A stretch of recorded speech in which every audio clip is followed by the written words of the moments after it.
Then came Barack Obama. We supported him when he was a community organizer. I had never met him, but my chief of staff at that time, Brother Leonard, knew Barack Obama, and we backed him with money and with the help of the FOI to get him elected. Barack Obama became a U.S. Senator.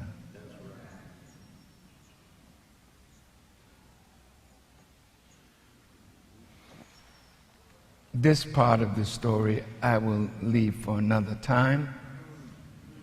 But he visited me. That's all I will say. And he threw his hat in the ring to be president of the United States. And Farrakhan, at our Savior's Day convention in 2008, spoke kind words about my brother. But Hillary had already said she wanted to be president. So she and Barack were locked in a battle. She was battling the Clintons.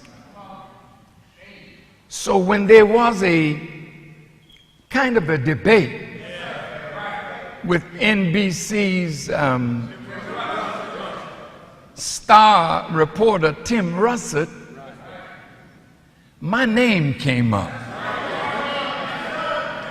And all of you that want national and state prominence, sometimes I am the litmus test to see if white folk can do anything good for you.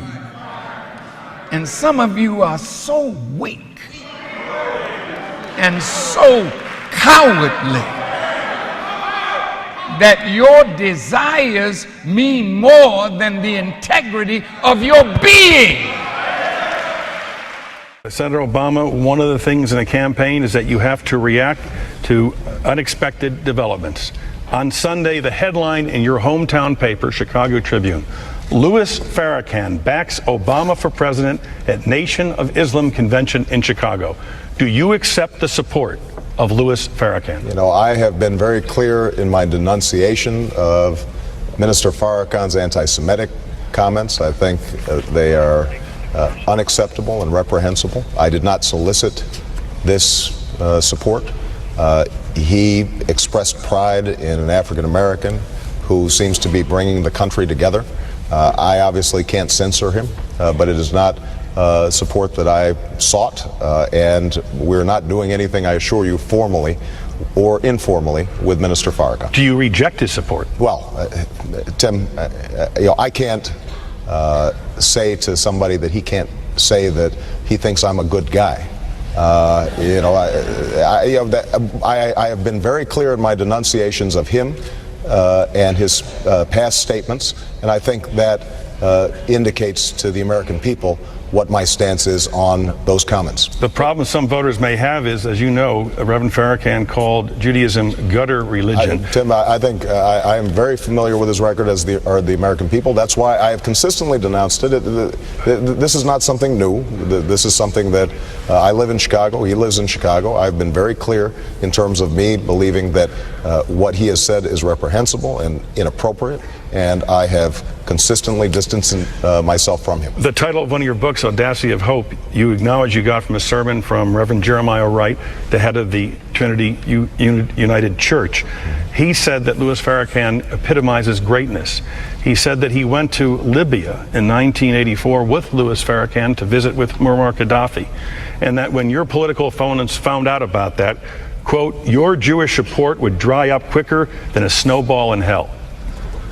What do you do to assure Jewish Americans that whether it's Farrakhan support or the activities of Reverend Jeremiah Wright, your pastor, you are consistent with issues regarding Israel, and not in any way suggesting that Farrakhan epitomizes greatness. Oh, Tim, I have some of the strongest support from the Jewish community in my hometown of Chicago and in this presidential campaign. And the reason is because I have been a stalwart friend of Israel's. I think they are one of our most important allies in the region, and I think that their security is sacrosanct, and that the United States is in a special relationship with them, as is true with my relationship with the Jewish community. And the reason that I have such strong support is because they know that not only would I not tolerate anti-Semitism in any form, but also because of the fact that what I want to do is rebuild what I consider to be a historic relationship between the African American community and the Jewish community. I would not be sitting here were it not for a whole host of Jewish Americans who supported the civil rights movement and helped to ensure that justice was served in the South. And that coalition has frayed over time around a whole host of issues. And part of my task in this process is making sure that those lines of communication and understanding are reopened. The reason that I have such strong support in the Jewish community, and have historically, it was true in my U.S. Senate campaign and is true in this presidency, is because the people who know me best know that I consistently have not only befriended the Jewish community, not only have I been strong on Israel, but more importantly, I've been willing to speak out even when it's not comfortable. When I was, just last point I would make, when I was had the honor of giving a sermon at Ebenezer Baptist Church in conjunction with Martin Luther King's birthday in front of a large African American audience, I specifically spoke out against anti-Semitism within the African American community. And that's what gives people confidence that I will continue to do that when I'm president of the United States. Jim, I just want to add something here, because I faced a similar situation when I ran for the Senate in 2000 in New York. And in New York, there are more than the two parties, Democratic and Republican. And one of the parties at that time, the Independence Party, was under the control of people who were anti-Semitic, anti-Israel, and I made it very clear that I did not want their support. I rejected it. I said that it would not be anything I would be comfortable with, and it looked as though I might pay a price for that. But I would not be associated with people who said such inflammatory and untrue charges against either Israel or Jewish people in our country. And, I was willing to take that stand, and, fortunately, the people of New York supported me and I won. But at the time, I thought it was more important to stand on principle and to reject the kind of conditions that went with support like that. Are you suggesting Senator Obama's not standing on principle? No, I'm just saying that you asked specifically if he would reject it. And there's a difference between denouncing and rejecting. And I think when it comes to this sort of, inflammatory, I have no doubt that everything that Barack just said is absolutely sincere. But I just think we've got to be even stronger. We cannot let anyone in any way say these things because of the implications that they have, which can be so far-reaching. Tim, I have to say, I don't see a difference between denouncing and rejecting. There's no formal offer of help from Minister Farrakhan that would involve me rejecting it. But if the word reject, Senator Clinton feels is stronger than the word denounce, then I'm happy to concede the point. And I would reject and denounce. Good. Okay. Excellent. But every time I forgave my brothers and kept moving forward. Barack did not want to denounce me, but Hillary forced him. And he gave in and said, all right, I renounce Farrakhan. I don't want his support. I supported him anyway. And some of the followers were a little angry with me because he had dissed me.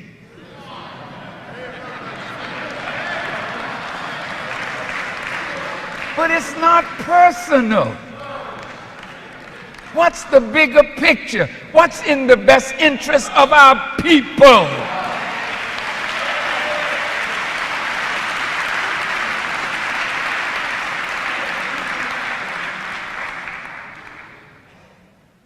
So I told all of those with me, don't you say anything negative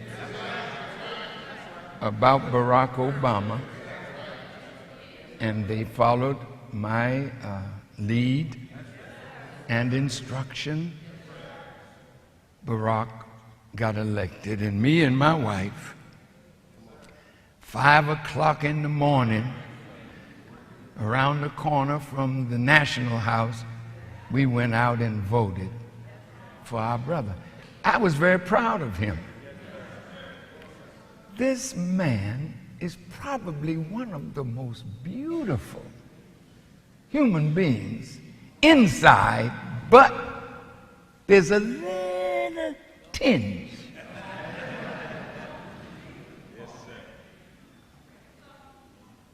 of that which Satan can come in.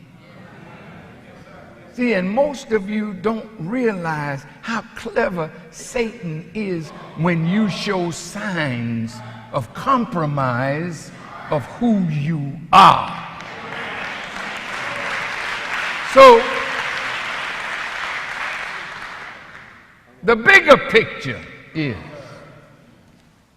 that I have a picture of Barack and myself together. You never saw it, because I would never put it out to give his enemies what they were looking for to hurt him. But he told me straight up, Farrakhan, the black vote in Chicago made me win Chicago. But it was the downstate vote that made me a U.S. Senator. And I will never do anything that will cause me to lose the downstate vote. And I said to him, my brother, your reality is not mine. And we need you where you are. So I will never ask you to do anything that will cause you to lose the downstate vote. And I never have. He was the bigger picture.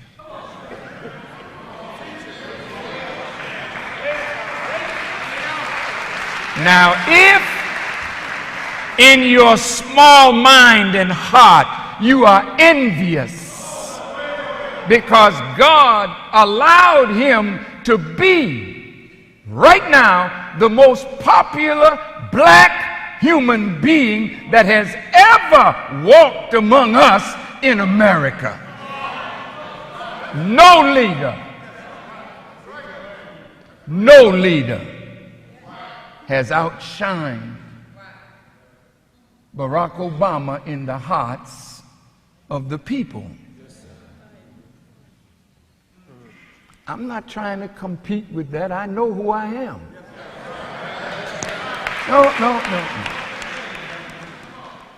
And I know that that was his time. It's mine now.